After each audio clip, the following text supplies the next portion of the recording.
Okay, we're back. So you have something on your mind and you don't say it. Well, guess what? It sticks with you. And are you waiting for that other person to say it first? Are you waiting for that other person to bring it up before you mention anything? I kind of think to myself, it's always like the first kiss. You're waiting for the other person to pull the trigger so you don't have to. So you don't have to blame yourself for it if it goes wrong or if it goes right even. You don't have to take responsibility one way or the other. You can just say, oh, it happened so beautifully and naturally. Oh, it was so romantic. And that's a great vision and it's important. But guess what? If you keep living your life like that, waiting for your first kiss, you might not ever be kissed. And obviously we're not talking... Sorry, I got cut off there for a second. But we're not even talking about being kissed here. What we're talking about is taking initiative with our lives and doing clearings, opening it up. Don't fear the clearing. Embrace it. Because, as Nietzsche says, we're only rude to those people that we respect. Or at least that's what Nietzsche believed. And the thing is that we're rude to them because we respect them. Because we know that they can handle it. Because we treat them as though they're on our level. Otherwise, we don't think that they can contend with us. And then we don't give them the benefit of the doubt. We prejudge them. We give them no room to surprise us. And I had a clearing with my girlfriend lately. And I have to say that before the clearing, I thought I could just take it in my chest and just let it explode there. And she'd never know. But the truth of it is that it comes out. It comes out. And I'm sure I've said this before, but it just rages and broils within you until finally you're sitting next to that person and you're like, whoa, geez Louise, get out of my space. What the hell? Treat me like a human being. What do you take me for? An animal? You can't just mean mug me like that and give me those dirty stares and that dirty vibe, because I'm worth more than that. Jeez Louise, buddy. Fuck. But that's the truth, is that if we're not allowing the other person to surprise us, then we're not giving ourselves the respect that we deserve. Because with this clearing for my girlfriend, I spoke my truth the best way that I knew how in the moment. And I just said, okay, fuck it. I'm feeling this and we're feeling this and this tension is real and it is there. So we got to deal with it.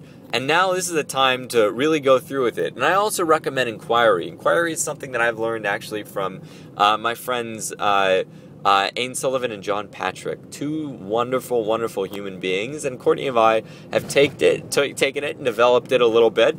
But basically the idea is just ask your partner questions. And again, it doesn't have to be your romantic partner, although it's especially good if it is. But ask whoever you're dealing with questions.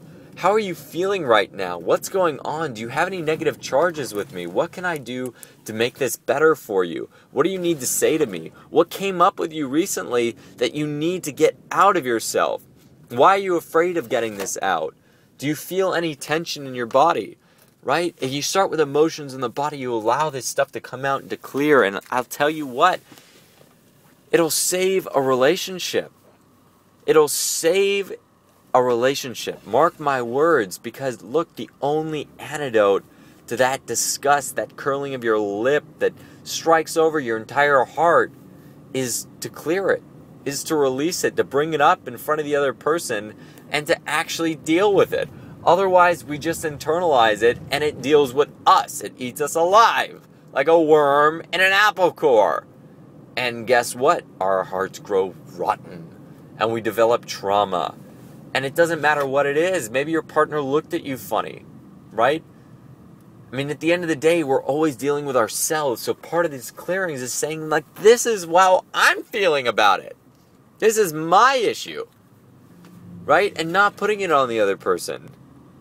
But see, I can get so locked up in that idea of not putting it on the other person that I don't want to give them my burden at all. But the trouble is that they carry my burden regardless if that's the way I'm feeling. Because if I'm not feeling good and I'm feeling a negative charge, I'm putting that negative charge on them and they're putting it on me. So it's not fair to either of us.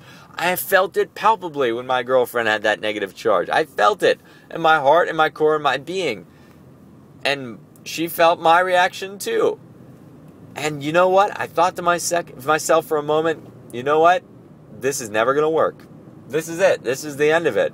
So I'm just going to try to swallow it and work past it. But how silly is it?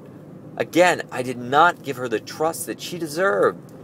The trust that we both deserved to be able to be mature enough to work through our problems. Now, you might think you have someone in your life who truly isn't mature enough to work through their problems. But guess what? Maybe you are. Maybe you are able to deal with these things. And if you are, don't back down. Because these are the situations they need you most to be strong and to be mature and to bring it up. Because guess what? They're not going to do it. They're not going to be the person reaching in for that first kiss. They're going to be the person waiting to receive it. But again, you don't want to be that person.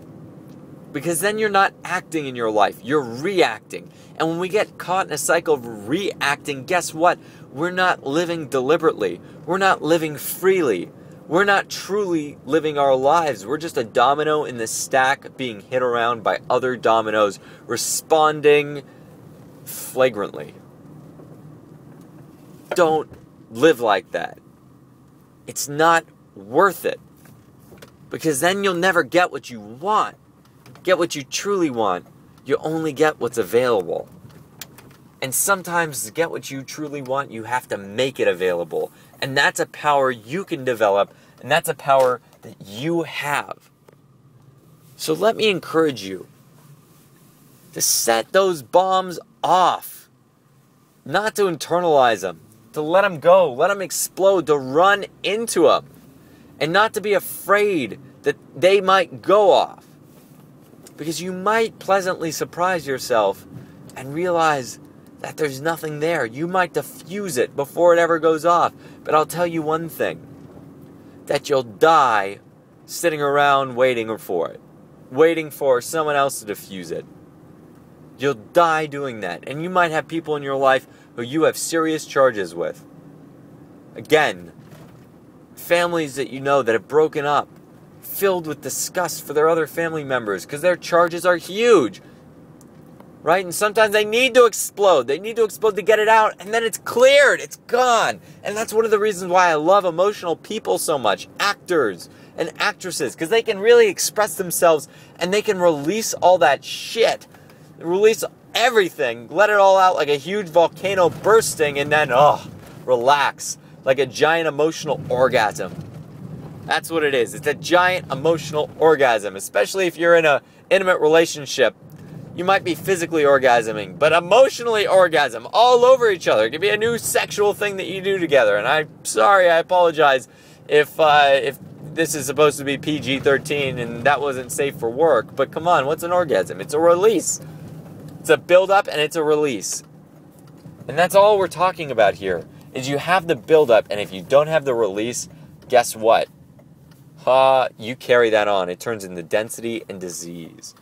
So much love, many blessings, and don't fall into love's hurt locker. Let it blow.